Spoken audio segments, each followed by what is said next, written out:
Hello, welcome to Christ-Centered Gamer's latest unboxing of Be Quiet's newest top-of-the-line keyboard, Dark Mount. Thank you so much, Be Quiet, for sending this to us to review. This is actually their very first keyboard. The Dark Mount, along with the Light Mount, are Be Quiet's very first keyboards.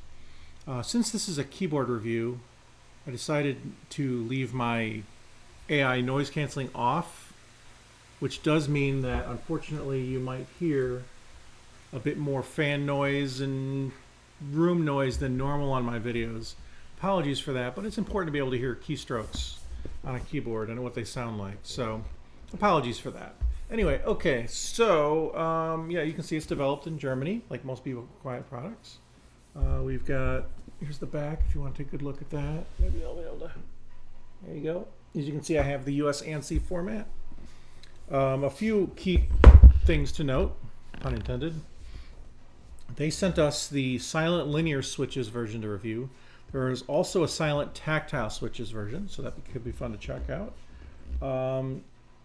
This is the fully modular keyboard.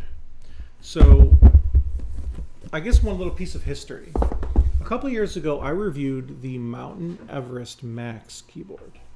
Here is the main TKL form, portion of that with the media dock attached. The parent company of Be Quiet purchased Mountain, and a lot of their engineering designs and ideas from this keyboard went into this one. So I'm going to be directly comparing them, and I will share some of those thoughts with you. So here we go. So let's go ahead and open this up. Okay, so there's just a little bit of foam on top of the packaging. Now this box is a lot smaller than the Mountain's box. The Mountain's box is huge with drawers and all kinds of extra packaging and quite a lot of eccentricities there. But this is a much more straightforward packaging. Okay, so I'm gonna go and take this out. This definitely reminds me of that Mountain for sure. And I'm sure that's intentional. But before we get into the meat and potatoes of the keyboard, let's see what else is included. So we have our little manual, which maybe we'll need, maybe we won't, we'll see. All right, and underneath this, we've got just a little packaging, and then here's some of the fun stuff. So we've got the number pad, which is removable. Looks like we have a wrist rest right here. The number pad, which is awesome. I'll show you how that works more in a moment. What looks like we've got some, the media dock. Okay, the media dock.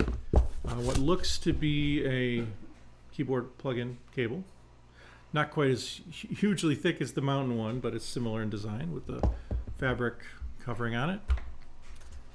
And then we just have another layer of the box right here, and then some more stuff to customize it with. So we've got a keycap puller. Looks like the exact same model the Mountain one came with. All right, keycap puller and switch puller. Very similar to the other one. And then I'm guessing this is the wrist rest for the number pad, which is cool because the Mountain one lacked that. So that's a nice little addition. And then these right here are magnets that are used for propping up the keyboard. Basically, instead of feet that flip out, they have feet that attach. So these are little magnets here, and then they clip to the bottom of the keyboard and prop it up. So that's it. There's not a little storage container thing like there was with the Mountain one. Oh yeah, this is the Mountain wrist rest. That's in the wrong spot. Anyway, so I'm gonna have to clean up this table because it's kind of a mess. Okay, so let's see what we got here. Nice packaging, but not extravagant, I guess you could say. All right, well, here's the keycap puller, so I guess I'll just take this out of the package, and you can hear my cats in the background. Lucky you guys. And let's see. There we are. Pretty straightforward. You know, our cats never meow, but now they are. All right, and the manual, I'll put that aside. Here is the dock. So, and it's got a little bit of film. I guess I'll take that off. There we go. Now it's removed. So, just as a first glance, the one thing I didn't like about the Mountain's media display dock was the lack of a volume knob. You had to like turn it and select the volume and then scroll up and down. This one seems to have something, what might be dedicated. So that's pretty cool. It's got dedicated play pause buttons, mute button, some action button left, right, and then skipping previous and next track. So there you go. I'll give you a good look there. So that's pretty cool. I like that. And it has on the bottom, you can see it's got a USB-C port and 2 little dimples, probably for connecting to the back of this guy. And here's the Be Quiet logo. There you go. All right. So we're going to put this down. So yeah, here's our cable. Pretty straightforward, but I will need to untie it, so I might as well. Or at least enough to be able to test it out. I got to unravel it at least some. Okay, there's 1. There's 2. If I can get it through. There we are. And then at least 1 more unwrap, which should allow us to use this without fully unwrapping it. And here's the Be Quiet logo on the cable. And this side is pretty basic, but there it is. Okay. And then I guess we'll go to the next big piece, which is the number pad. Okay. Now these have not only is it just a number pad. Oh, this has texture. So on the Be Quiet keyboard, they have a smooth feel. This one has a grainy texture to it. Oh, there's a little piece of glue that is stuck on there. There we go. Now it's been removed. There you go. And you see these things right here. These are customizable macro keys with screens behind them. So you can program them with an image, press them, and then they'll execute a function. So that's pretty cool. I don't think you'd want to type with these. They take a lot of force to activate, so you wouldn't want to like make a whole keyboard out of these. But they are pretty cool, and they look neat for sure. Okay. Oh, wow. Okay. Be Quiet has a name to uphold. I get that. But these are the quietest mechanical switches I've ever seen. Wow. All right, here, listen. Wow. Compare that to the Mountain one right here, which is a more standard sound. So yeah, this is remarkable. Okay, so the way this works is you can slide the doors left or right. Oh, and you can take the side panel off. Here, let me show you. The side panel comes on and off with magnets, okay? And then you just put this here. I think I'm gonna want it off on this side. So you take this off right here, okay? And then you slide this little lever out. It sticks out like that. It's got a little USB port, some magnets, and then it connects to the keyboard, which I'll show you in a moment. All right, so here's the wrist rest. So these are pretty similar design to the old Mountain one. Just a little bit thicker, but not a lot. And I'm guessing it just magnetically attaches. Yep. I never felt like this was the best attachment mechanism. It falls off real easy. You can just kind of plop it like that. But I appreciate that they do it. I don't know if there's a place to put this. I wonder. We'll find out shortly when we get to the keyboard section. Here is the wrist rest for the keyboard. Right here. Which is pretty decent, and like I said, a little bit bigger than the old Mountain one. See, here's the Mountain one. You can see it's just a little bit bigger. So thickness is pretty similar, but this one has a small incline. That the Mountain was slightly bigger than the Mountain, but it's deeper, pretty similar material. So there's that. Okay, and last but not least is the main dark mount. Be Quiet dark mount. So what do we have here? We have a nice flat aluminum top. So here, I'm going to give you a good look at it here. Okay, there you go. So this is all aluminum. It's pretty thick, though I don't think it's quite as thick as the Mountain one is. But it's a pretty solid piece of aluminum here. It's definitely it feels very strong. Like I can't twist this at all. It's impossible. It is plastic in the back, as far as I can tell. But it's I think it is. Yeah, but it's pretty nice. It still feels really, really, really strong. It's not going anywhere. Now I know that there is a modern there are two sides to this, whether that's a good thing or a bad thing, right? Some people say that they prefer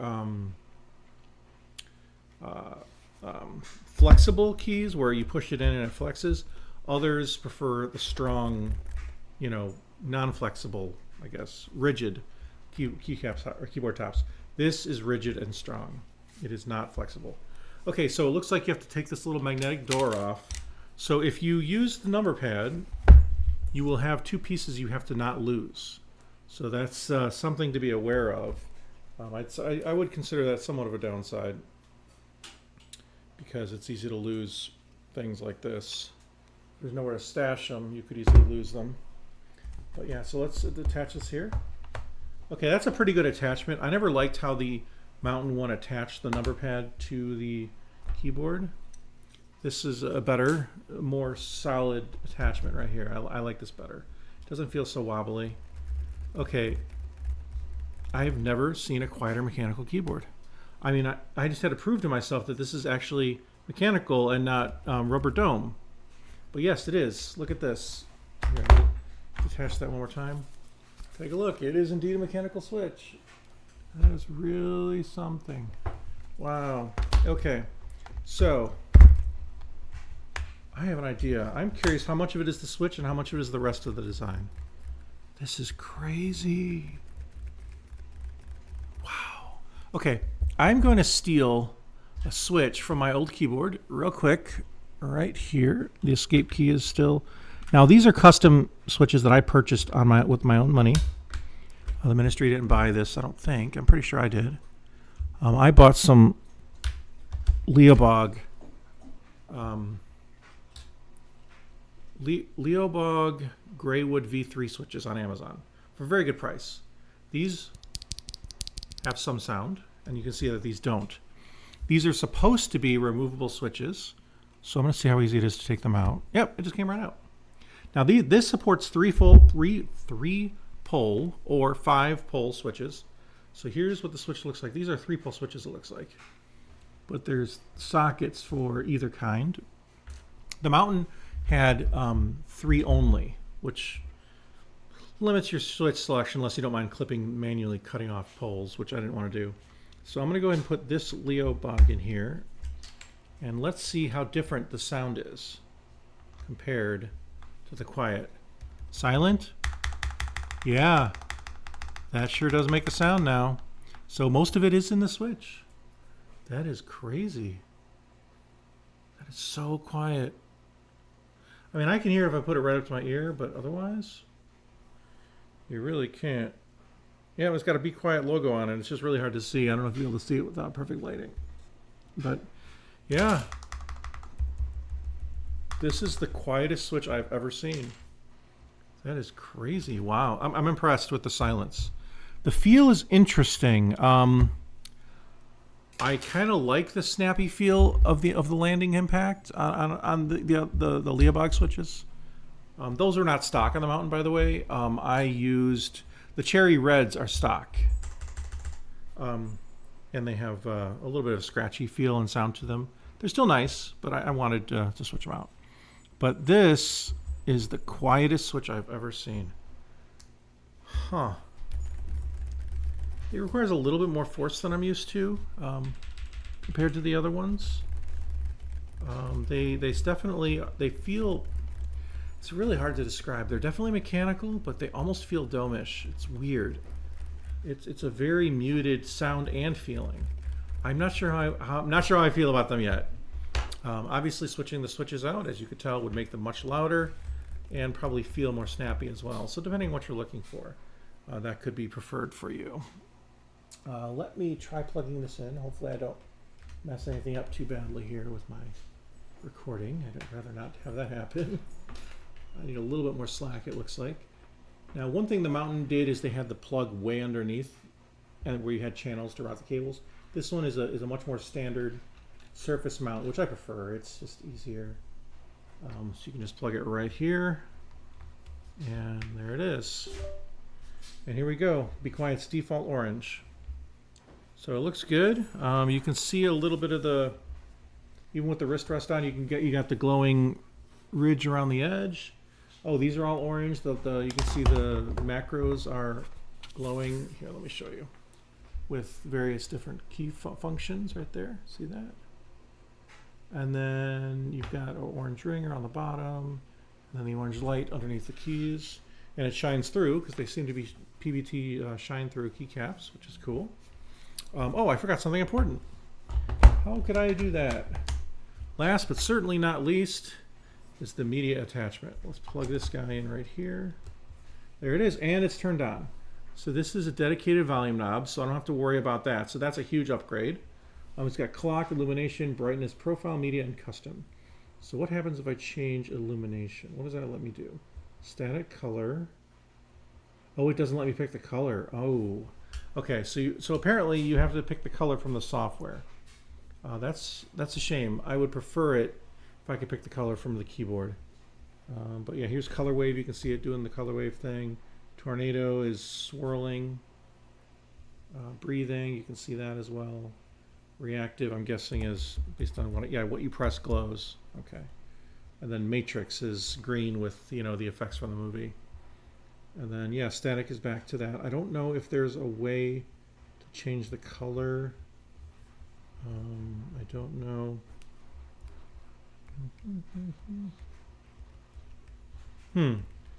When I press function, certain keys glow, which is cool. So I got the arrow keys glowing. I got the I don't know what. Okay, so this changes the mode. I don't know what R does. Pause. I don't know if there's a way to change the colors with this or not. It might not be possible. But okay. All right, so I'm going to go ahead and back out of the menu. Let's see if I can figure out how to do that. So I have to hold the button? No, I'm not sure how to back out of the menu. Mute, use the touchscreen, no. Okay, I don't know how to back out of the menu. Function, no. Yeah, I don't know how to get out of this. Maybe I have to let it time out. Huh, that's a flaw if so. I'm not sure how this works yet. Well, anyway, I guess if I unplug it and plug it back in, it should reset. Yeah, now I got clock, illumination, brightness, profile, media, and custom. So I can change the brightness from here. Oh, it's at 100%, and you can dim it with the arrows. Okay, so yeah, this is down to 40, 30%. And then that's back, so it goes all the way, should go all the way down to 0. Yeah, 20, 10, and 0. So you can see the different brightness levels. It looks nice. I just have to figure out how to navigate this menu. How to escape the brightness menu, basically. I don't know how to do that. Once you have your selection, how do you get out? I don't know that. So we'll have to figure that out. Maybe there's a software update that makes it easy. But anyway, so I guess that's it. I'll give you one last look at the keyboard fully assembled here. Well, the wrist rests don't want to stay on, but there you go. That's what it looks like. It looks pretty sharp. It feels very premium. I will say it better for the price. It is around 250-ish, maybe a little more. I saw it on Amazon right before filming for $255. I don't know if that's the final price or if it'll change. Sorry, we have dogs. But yeah, so that's it. Please look forward to the full written review where I compare that not only to the Mountain, its predecessor, with many of the same designers, but also to other keyboards and my experiences with it as well. So thank you so much. Take care. God bless, and have a great day.